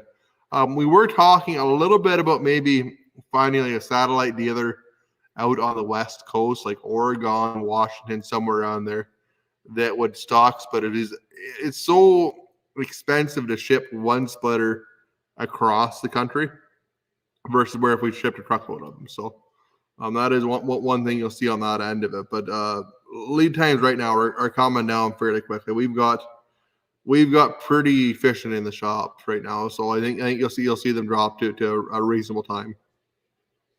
Yeah, 10 to 12 weeks. I mean, that's pretty quick. Yeah, we're doing well right now. Andrew, do you like Boxer beer? I'm not quite sure what Boxer beer is. I've never heard of that one either. I have had a beer in my Boxers, but I've never drank Boxer beer. That's funny. So, gosh, we're just now getting to all the firewood talk. I mean, the football talk. I'm just scrolling for questions. Well, I was in Vegas on the weekend. They've got her all geared up for Super Bowl there. I'll tell you, it's Super Bowl everything down there right now. James says your logo stands out. Are you even wearing a shirt? What shirt? Yeah. Does the orange in the Eastonmade logo meet the hunter orange requirement for the various hunting regulations? Well, you could probably pull that off pretty easily, I would suspect. I think if you got a Fellowship at the Furnace shirt in orange, that will certainly meet the orange regulations for hunting. Here's a question. Do you need any help on Saturday setting up? I will be there around 12 or 1. I will let you know. I've got a few guys lined up already just to help me get tents up and things like that. But I will certainly let you know for anybody that might be in the area earlier on Saturday. Back River Firewood. He has lost 85 customers in the past 2 months because he can't produce it fast enough by hand cutting. 25 contracts, but not much I can do after getting ran over this past June. Still no leads. Well, I can tell you, I don't think you're in a boat by yourself, because if I could produce 5 times as much as I do, I could still sell it all and have people asking for it. It's just the way it is right now, and as soon as it gets cold, people panic and they call and they want it. And it's amazing the demand for the firewood. There's plenty of us around here that sell it, but all of us sell out. So competition is not even really a factor. Ted's heading out. He's got to run. The family is home. Have a great night. If you're still here, Ted, thanks for stopping by. It was good to see you. Yeah, take care, Ted.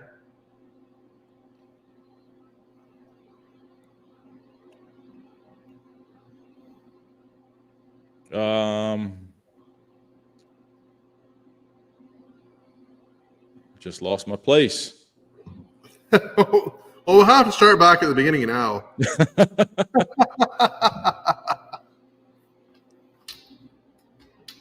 Breaking Wood is heading out also. It says, have a great evening. He'll see you all on the Back 40 live stream tomorrow night.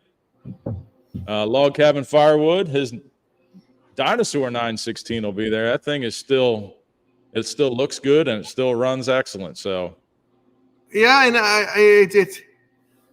that was kind of a funny machine. We worked with the guy quite a bit when he first got it, and then all of a sudden Jack must have bought it. I'm not quite sure. Porter's Adventures, he got to run a 2228 with the pump stuck in stage 2 and was still impressed. It has since been fixed and back to a 7-second cycle time. Yeah, he messaged me a week or so ago and said he ran it and he's got the bug pretty bad. Oh, they work even better. Like but how it happens with them, I think yours did it and Shibes did it too. They screw on the pump backs out of them, eh? Right. I have no idea why they do that. We've tried different things for it. I have no idea why. Well, both of our screws broke off. They didn't. Yeah. Some of them break off. Yeah. It's just one of those things. Yeah, haven't had a problem since I changed the bolt in it though.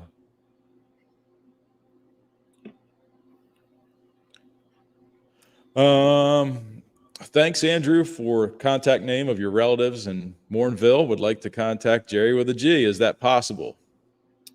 Oh yeah, if you just give the number a call on the website, it goes right through to Jerry. It's 613-812-3213. So There you go.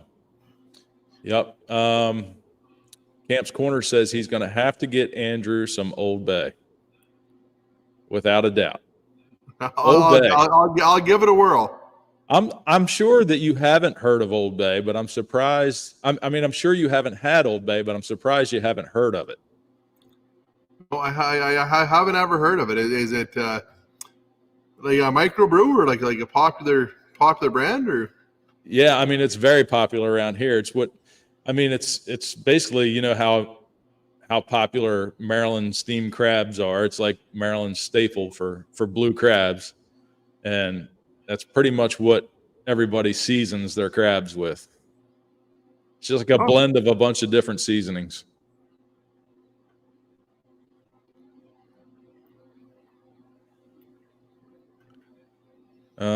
Yeah. So, hey, Will, I don't know if you're talking about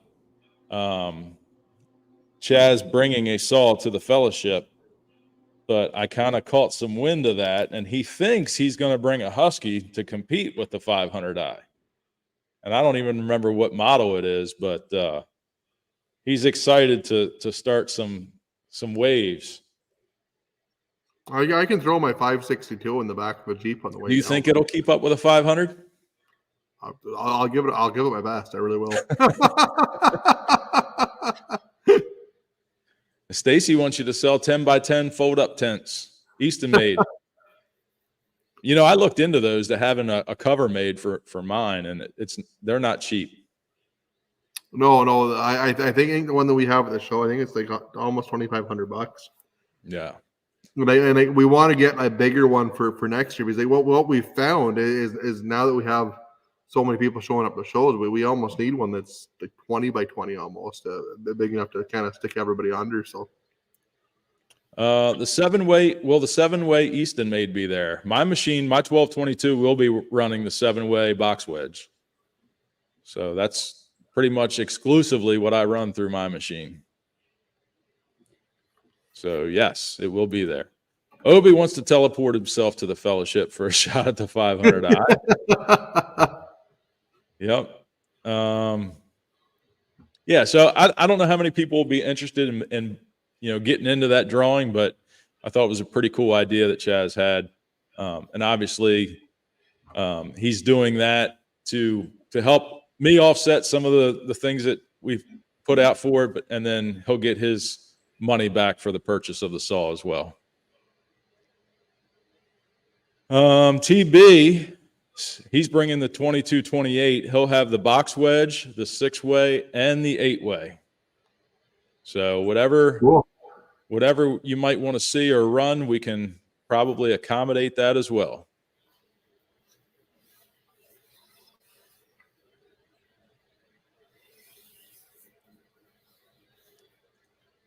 Andrew, possibly consider having an Easton-made dealer in Edmonton. Yeah.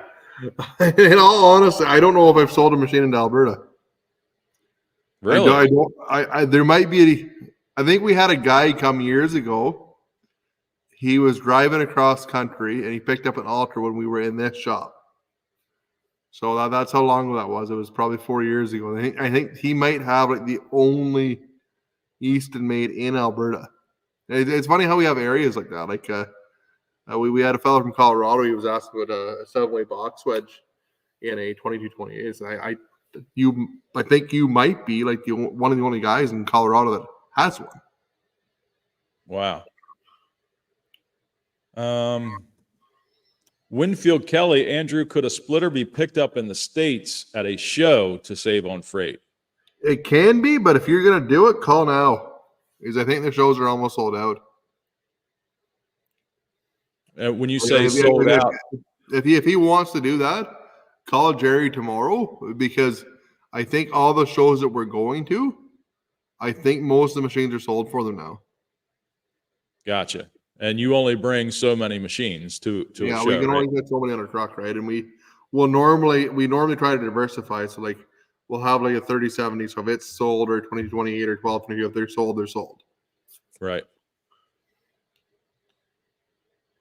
Yep. So call Jerry and get on the list because that is a good deal for somebody if they bring a machine to a show and they use it as a demo unit that day, and you can save on your shipping cost. I mean, that is a good way to go. Yeah, for sure. Like we're about $3 a mile to ship a splitter right now. So Let me shut this heater off back here real quick.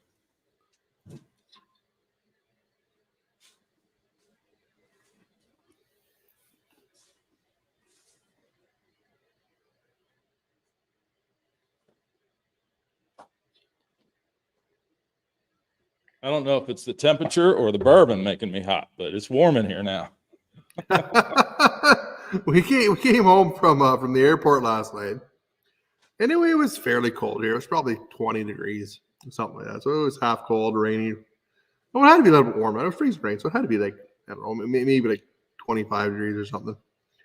And Stacy it was cold weather in Las Vegas when we were there. So Stacy had the inside of the Wagoneer so hot that when we stopped like 20 minutes down the road, I was about ready to jump out into the snowbank and roll around. It had to be like 125 degrees inside. I was just cooking. And Stacy's in there with like a full down jacket on with the coyote skin hood on and just bundled right up. I'm just about ready to cook. I was boiling.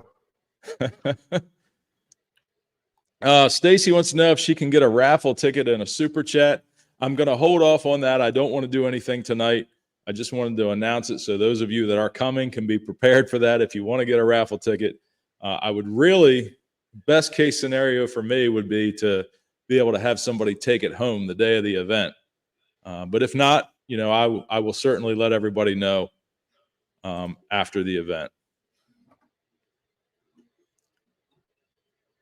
Joe says, I'm sure they will sell out for the 500i, but if not, let us know that can't make it, and I certainly will. Square Acre DIY, when he gets his 2228 next spring, will it be the only one in Idaho? No, we have quite a few machines in Idaho. Yeah, we do have a handful of machines in Idaho.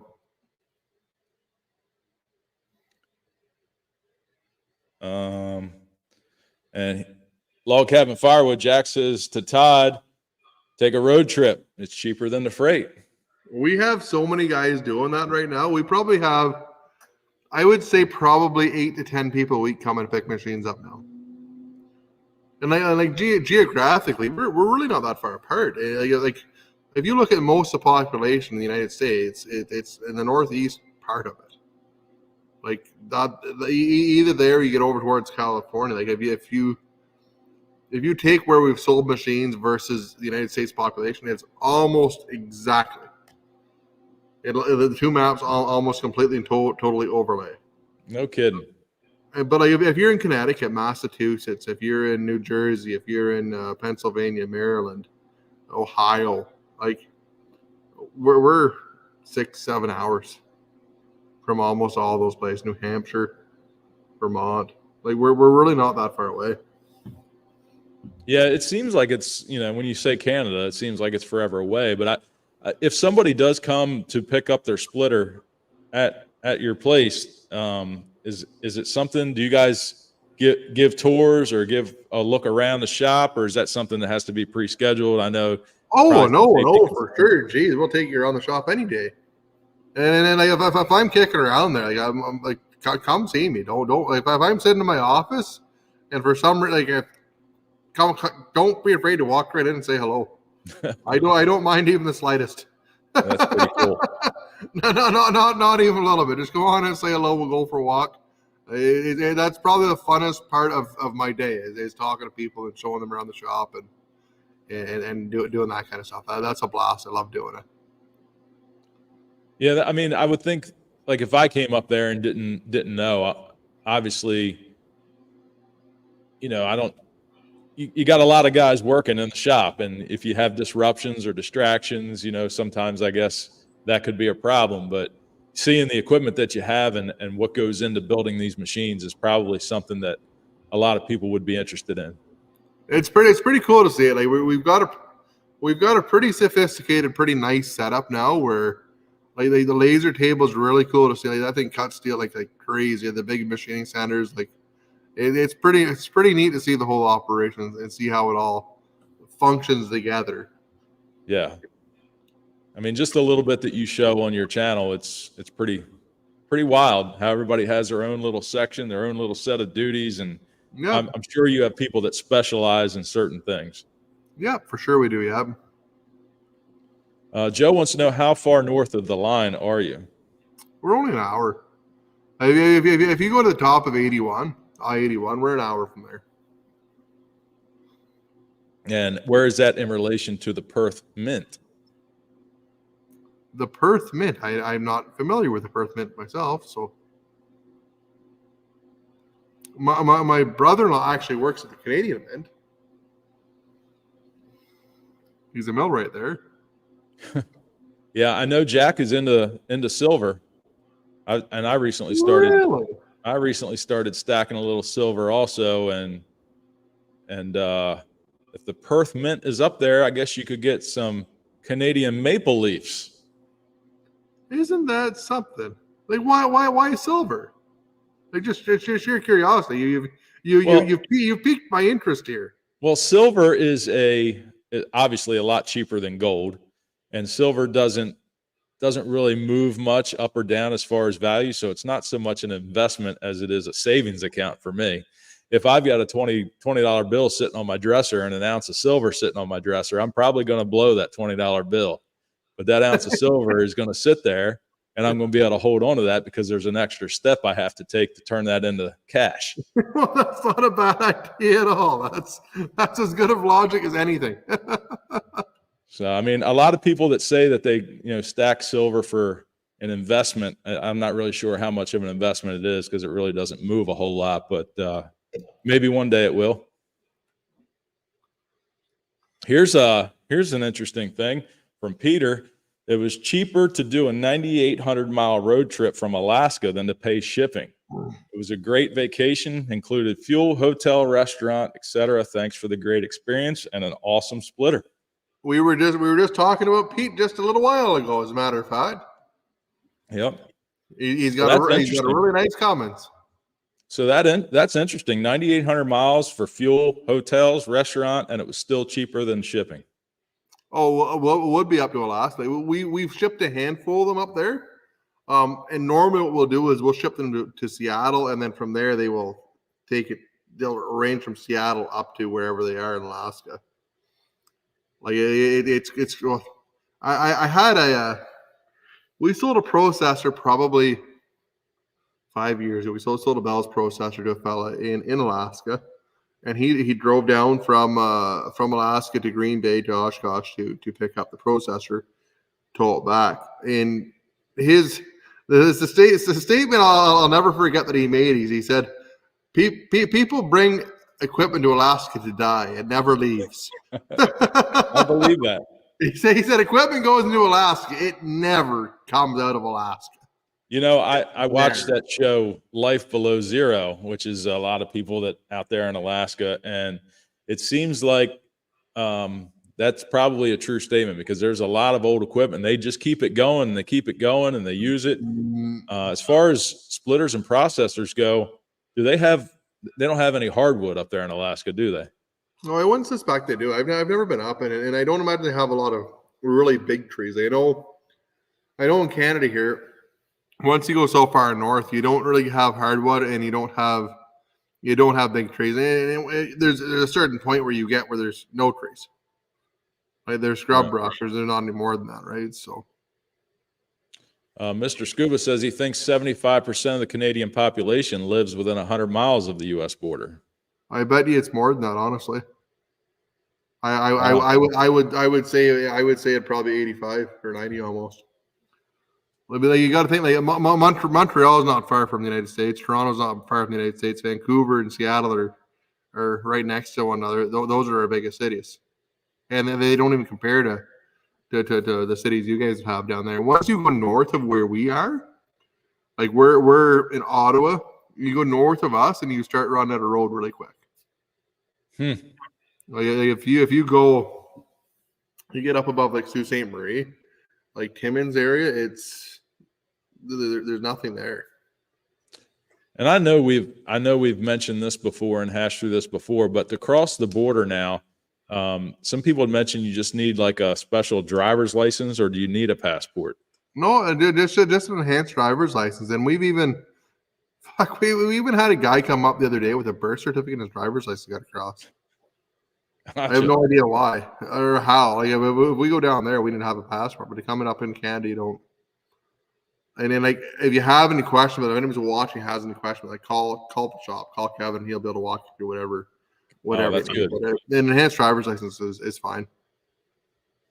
Bill said he drove up to Andrews and picked up his splitter. It's a nice trip from Pennsylvania. Yeah, it really is. Yeah. Rick Rogala is heading out. Have a good day, buddy. He has a big day tomorrow.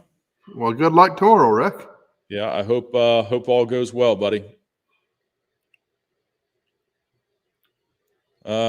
Jack is stacking silver and gold. So gold is making a little bit of movement here lately. Mo wants to know if he can take a boat to the factory. I think there's no water around there, I don't think. You know what? As a matter of fact, you probably can. Really? Yeah, I'm not shitting at all. You can probably come from almost anywhere in the United States, and you can boat within about 2 blocks of the factory. It's one of those things that if people are into boating, I know a handful of people locally here. We're part of the Rideau Canal will come right downtown Perth. So the Rideau Canal system, and you can go from the Rideau Canal and you can go into the United States. You can almost go inland, I think, all the way to Florida. I know guys that have done it locally here that have taken their boats and have drove to Florida. I've boated all the way to Florida from here. So yes, you can do it. Well, you learn something new every day. And you wouldn't ever think that. No, I did not. I'd have put money on that. It can be done. You can literally come within about 3 blocks of the factory. You'll be right downtown Perth and dock your boat if you wanted to. And we're a long ways from the ocean. Yeah, for sure. And it just so happens that the Rideau Canal connected Ottawa to Kingston. So years ago, when settlers came over here, like Ottawa and Kingston were to be slated the 2 capital cities. So Canada didn't want to have Kingston to be the capital city. So that's why they picked Ottawa. And the reason they didn't want Kingston was because of the proximity to the United States border. Kingston is right on Lake Ontario.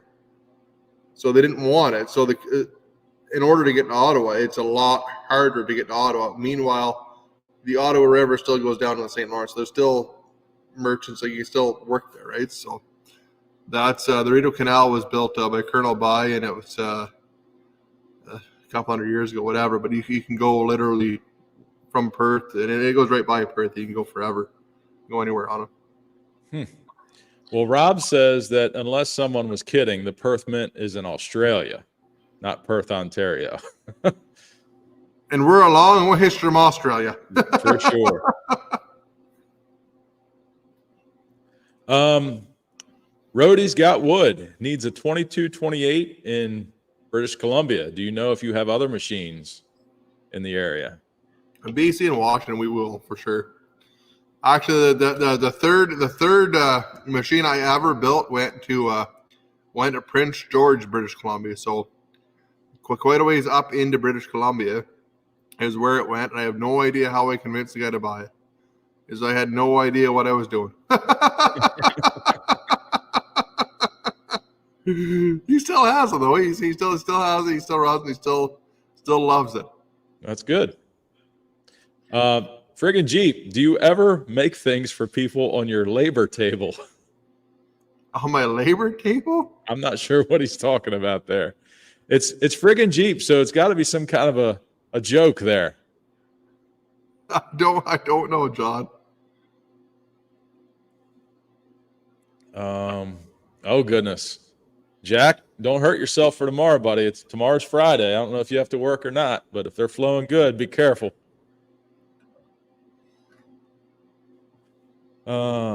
Heath is heading out, it looks like. I hope you feel better soon, my friend. I hope Heath gets feeling better. That's so fun being sick. Yeah, no fun at all. It goes around, man. It seems like it's if you know one person, you know a whole bunch of people.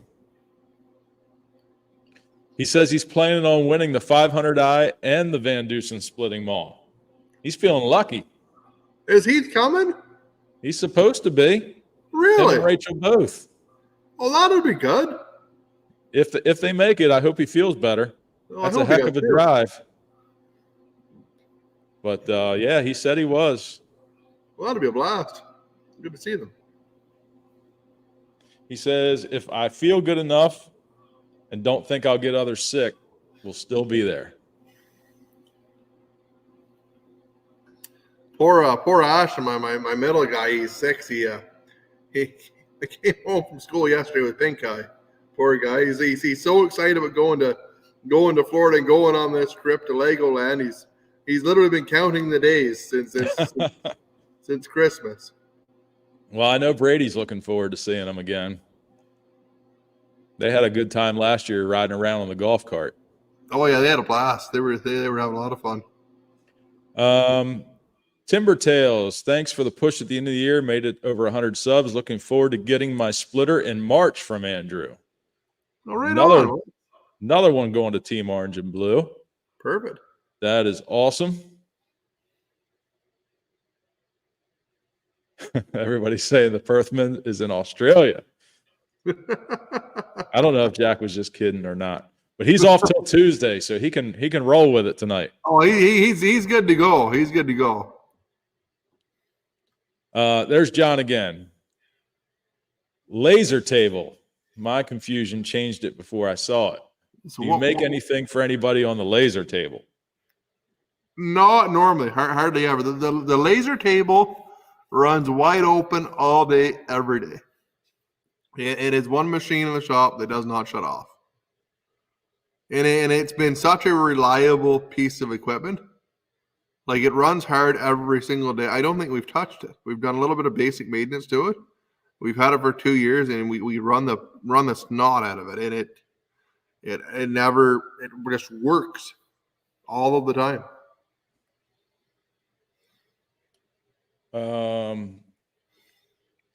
Jack corrected himself. He was talking about the Royal Mint in Canada. Yeah, my brother-in-law does work at the Royal Mint in Ottawa. He is a millwright down there. He is right. He plays with gold all day. That is what Tyler does. He has to go through security on the way in. I think it takes him like 20 or 25 minutes when he gets there in the morning to go through security, and 20 to 25 minutes to get out through security on his way home. And you don't leave for lunch. Wow, I'm sure that's got to be a pretty tight. They're on lockdown. I think they are. And Tyler's a really good guy for it. He worked for me for a while. I wish I would have kept him, but he's always wanted the mint job, and he's such a brilliant fabricator, machinist. He's one of those guys that can literally do anything and be so sickeningly good at it. You just get frustrated watching them. Right. I know a couple guys like that. May wants to know if we can camp at the event. There's just not room to camp. The yard is just not going to be able to handle anything like that. And we got to keep the driveway open for the shuttling and for everything else. So there is a Walmart a few miles down the road. So I know everybody camps at Walmarts. I've done it myself. So it's close by. And Jeff, Mountaintop Outdoors, are we still doing a bonfire somewhere? Absolutely. And we got a couple fire rings that we're going to set up, and we'll have a fire going. I've got some propane pedestal heaters that we'll have inside the tents, trying to keep everybody comfortable. Tim Stout says we've got drugs flowing through the southern border and Eastonmade splitters flowing from the northern border. That's pretty funny, Tim. Not really. The southern border is a mess right now. Oh, I could just imagine it'd be something. Hey, look who it is. Darren Woodruff Woods with a super chat saying hello to everybody. Thank you, Darren. Thanks for coming out, Darren. I heard you got a great big bundle order and are not going to be able to make it to the fellowship. I talked to Deb Rogers the other day. So obviously you got to take care of your big order. Hopefully it does well. That's awesome news. Yep, that's good news. Glad you stopped in here, buddy. Donald, the pool is not open. It is undercover, and I don't think anybody wants any part of the pool this time of year. But they do a polar bear plunge around here where people take donations and raise money and then go jump in the Chesapeake Bay. When I was does the Chesapeake Bay get really cold? Oh yeah, it can get frozen. They've got dive boats and scuba divers and all kinds of people out there just in case somebody, I don't know, passes out or whatever from the shock to their body. When I was in the police academy in 1998, that was part of our academy, was we had to go raise money for Special Olympics and go down there and jump in the bay in the end of January. And it was not fun. That would be cool. That would be really cool. We do one locally here in Perth. The last couple of years it hasn't been froze over, but normally there's enough ice that they have to cut a hole in the ice with a chainsaw. Man, pull the ice out, and there's enough ice you can stand on, like it'd be a foot of ice or whatever. So you're literally jumping into the frozen lake. I've never done it, nor do I ever want to. Yeah, I remember they told us we had to run in and go up to at least our waist before we turned around and came out. And I had flip-flops on, and I ran down the beach into the water. My flip-flop got caught. I tripped, went face first into the water, lost my flip-flop, and turned around and ran back out. I was soaked and frozen. Yep, that was not a good day. But yeah, Darren's got 320 bundles for this weekend. That's a good order. Good for him. Good for him. Yeah, man, that's a great order. Yeah. And Obi says 16 weeks till they open our pool. We didn't get any snow here last year at all. And the little bit of snow that we got this year, and I am already tired of it. I'm ready for it to go away and stay gone. We haven't got too much of it yet. They've just we had a dump of it there maybe a week and a half ago. Oh, whenever the big storm came across, probably the same storm that hit you guys, we got probably a foot of it maybe. The snowmobile trails are open now, which is good. Like Dad's a big snowmobiler, so he's been out on the sled a wee bit. But even last year, we got about the same amount of snow as we normally would get last year. It was I don't think there was really any less snow than we would normally have gotten. So right. Yeah, see, the snowmobile would be fun, but where we are, we don't get enough of it to warrant a purchase like that. You guys know you're going to have snow, so you guys can enjoy that up there. Oh, and even of that for us, it's kind of a crapshoot for how many weekends you get out of it. Have you ever been on a snowmobile? I have not. You would absolutely love a sled. You would be right in heaven on a sled. Yeah. If you like the bike, you would love the sled. Yep, I'm sure. They look fun. Oh, they're a pile of fun. I haven't done it in years. I did a lot when I was younger, but I haven't snowmobiled in it's got to be 12 years probably. Darren says he will dedicate another weekend to visit the furnace. You just let me know. You're welcome anytime, and we will set something up. If you want to come down, we'll do some stuff in the yard. We'll go get something to eat. You can go see the furnace, and it'd be nice to have you down here, buddy. A polar bear plunge without ice is just swimming. When it's on the edge of being ice, it's not swimming. It's get in and get out. Try to warm up. Yeah, when your testicles come up and hit your lungs, that's no good. Yeah, I was going to mention that, but I'm glad you did. Todd's heading out. Todd's outside again. Thanks for stopping in. He's going to hit the hay. He's got to deliver that Guinness tomorrow. Oh, well, look at that. The Special Olympics at the Polar Bear Plunges. Danny participates in that. Yeah. And so that's pretty cool. Oh, it is. I think it's a wonderful thing. We have a couple of guys locally that do it, and it's great. It's wonderful. Yep, they raise a lot of money. It's a really cool thing. It's amazing what they do with it. I did not know that Danny participated in that. That's good to know. WD-30 is heading out. It is getting late for him. You know, in Boonville, he didn't make it much past the live streams. No, all kidding aside, he'll be up early for a regular work event. It's our winter conference. Good night. See you Sunday, Andrew, with my parents in tow. Well, good night, buddy. Can't wait to see you again on Sunday. Get some rest and have a good night. Have a good day tomorrow. I think that's the best part about this whole community is getting to meet so many great people. It's great doing that. For sure. Absolutely. And there's never any problems. Like never. No, never, ever at all. We're all hanging out. It's a good time when you get together, eh? Like, I mean, there's alcohol involved, and normally that's a recipe for disaster, but there's never any problems. There's really not. We'll just have to start the still Husqvarna conversation there. After about 6 or 7 pints. Yeah.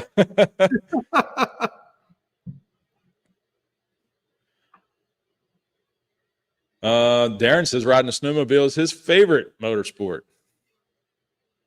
Oh, it really is a blast. And the new sleds they have.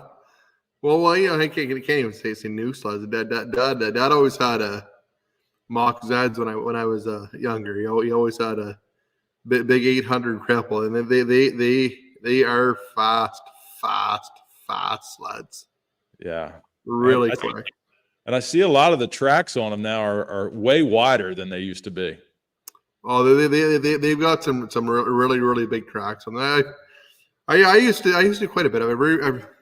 Like before I started Eastonmade, I used to do a lot of tinkering and stuff like that, and I've rebuilt a lot of sleds for guys and done a lot of that. It's just we don't have a season for it here anymore. At least for me to want to get into it, but it's a pile of fun. Like you get like a big cripple, like an 800 Mach Z or a Thundercat or something like that. They pull so hard. They're just insane. The steering, yeah, pretty good actually. Pretty good. Like if you can handle a sled just the same as you would handle like a motocross bike almost. Gotcha. Looks like Jeff's heading out. He said, have a great night. See you on Sunday. Safe travels to all. And he'll keep me posted on his ETA. Yeah, man. Keep me updated, and I'll let you know what's going on for sure. And we are coming up on 10 o'clock. And since I have got 100% dad duty tonight to get my son up and off to school in the morning, I'm not going to let this go too long. I know there's a lot of people still in here, but I just wanted to give everybody an update on the weather situation, the accommodations that we're making to combat that situation, the raffles that are going to be going on. If you weren't here earlier and just joined us, this will be raffled off, hopefully Sunday, but if not, it will definitely be going to a new home, and somebody can have the #1 saw in the world. Right, Andrew? Are you trading for a 562? All right, let's get to the trivia question tonight. So somebody can win their Thirsty Thursday gift, whether it be a whiskey glass, a beer mug, a set of shot glasses, or the ever-trusty pocket knife. You use yours at all, Andrew? Mine is sitting on my shelf at work. What I did is I had Larry build me a really nice shelf at work where I can put all my stuff. So I think I have some of John's stuff up there. I have your knife up there. I have Tim's axe up there. I have a bunch of stuff that the people have given me that I keep up on the shelf. It's a good little work knife, utility knife, and something you don't have to worry about messing up or scratching up. But yeah, those are your choices. You win this question. The first response I see to this question, spelling is not does not have to be correct, but I got to be able to read what it is. So here's the question for tonight. What is the name of the furnace that's in our backyard? The name of the furnace. Jack, you can't participate.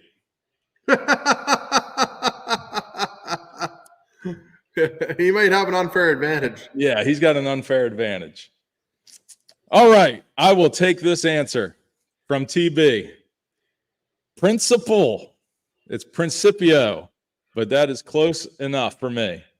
Old guy was close. Everybody's pretty close. But TB, you are the winner. You can let me know what you want either Sunday or you can send me an email tonight.